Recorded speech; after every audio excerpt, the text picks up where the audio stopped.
I've missed more than 9,000 shots in my career. I've lost almost 300 games. 26 times I've been trusted to take the game winning shot and missed. I've failed over and over and over again in my life, and that is why I succeed.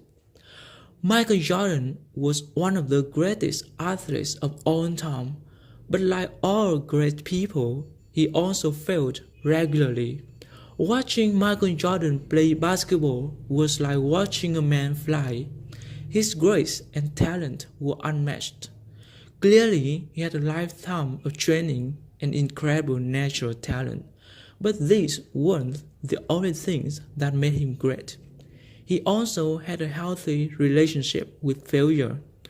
Like many greats in sports and business, he wasn't discouraged by failure. The shots he missed and the games that he lost didn't make him give up. He knew that failure was just another chance for him to improve.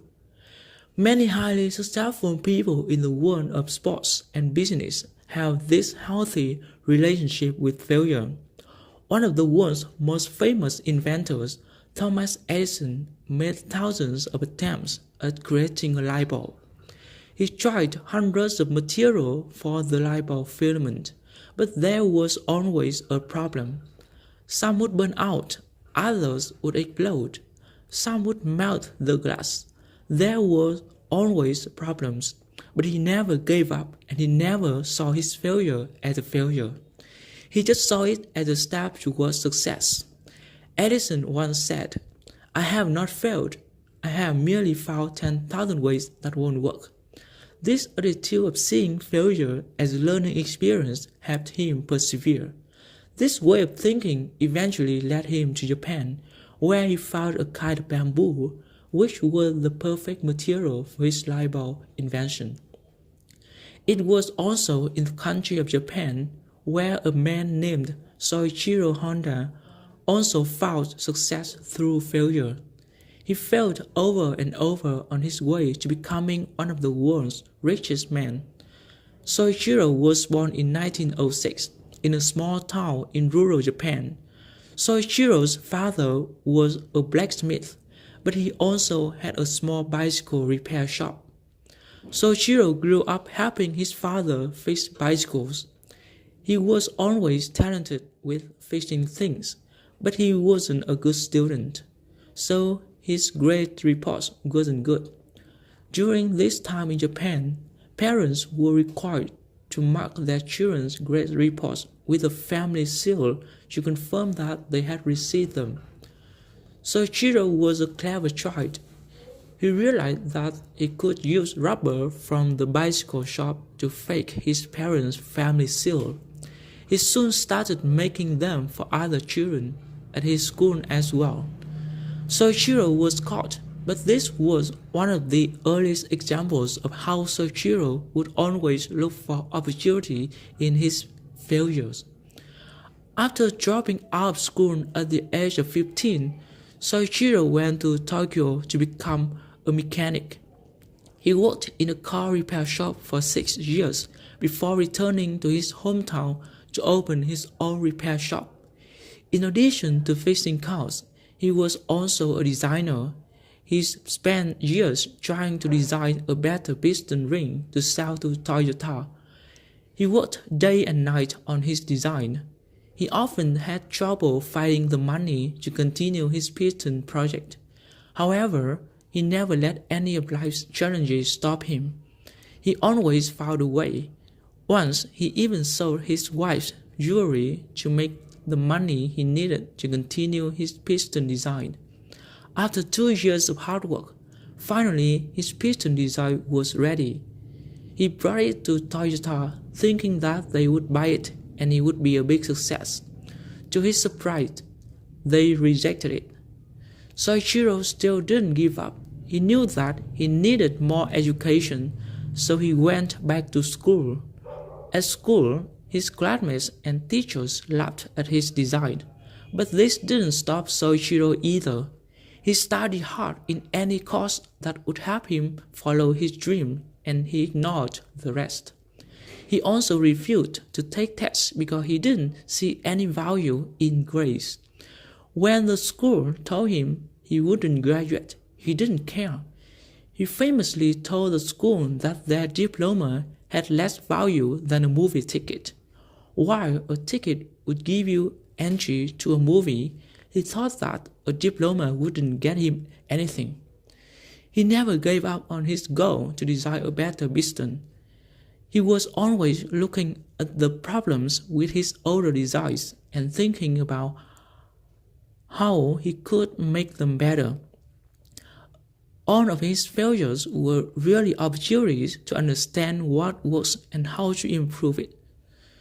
After many failures and many new models, he finally had a design to again show to Toyota. This time they liked it and made a contract to buy many of them from Soichiro. He now needed to build a factory to produce his pitons, but he had new problems. Japan was at war and building supplies were hard to get. Almost everything was being used by the government for the war effort. Soichiro needed concrete for his factory, but it was impossible for him to get any. Just like when he was a child with bad grades, he always looked for the opportunity in every problem. He couldn't get concrete, so he developed a new way to produce concrete. Of course, things did not go smoothly after he solved his concrete problem. He finally built his factory, but it was bombed twice by American planes. The planes didn't only drop bombs, they also dropped their empty gas cans.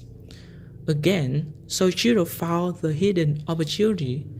Steel was also in short supply, so he and his workers collected all the American gas cans that they could find. Soichiro called them gifts from Truman and used them as supplies for his factory. Finally, Soichiro's factory that he had worked so hard to build was destroyed by an earthquake. By the time the war had ended, Japan was in a hard situation. Now gasoline was in short supply, but Soichiro was again looking for opportunities in every situation. Needing a way to get around that used little gas, he attached an engine to his bicycle. His neighbors soon found out and wanted a motorbike too. He had found a great business opportunity, but he didn't have the money to finance it. Again, he was creative. He didn't go to a bank and ask for a loan. He wrote a letter to 18,000 bicycle shop owners around Japan and asked them for support. He told them that the country needed new ideas to rebuild, and he asked them to join him in helping Japan. 5,000 of them agreed. With the money he earned, he went on to design the Honda Cup motorbike. Just like all of his other projects, his Cup motorbikes had problems. They were redesigned again and again, but eventually they became a big success all over the world. Over time, Soichiro's company produced 60 million cups, making Honda Cup the highest-selling motor vehicle in history.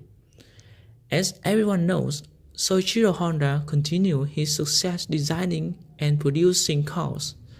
What most people don't know is that he owes much of it to his relationship with failure.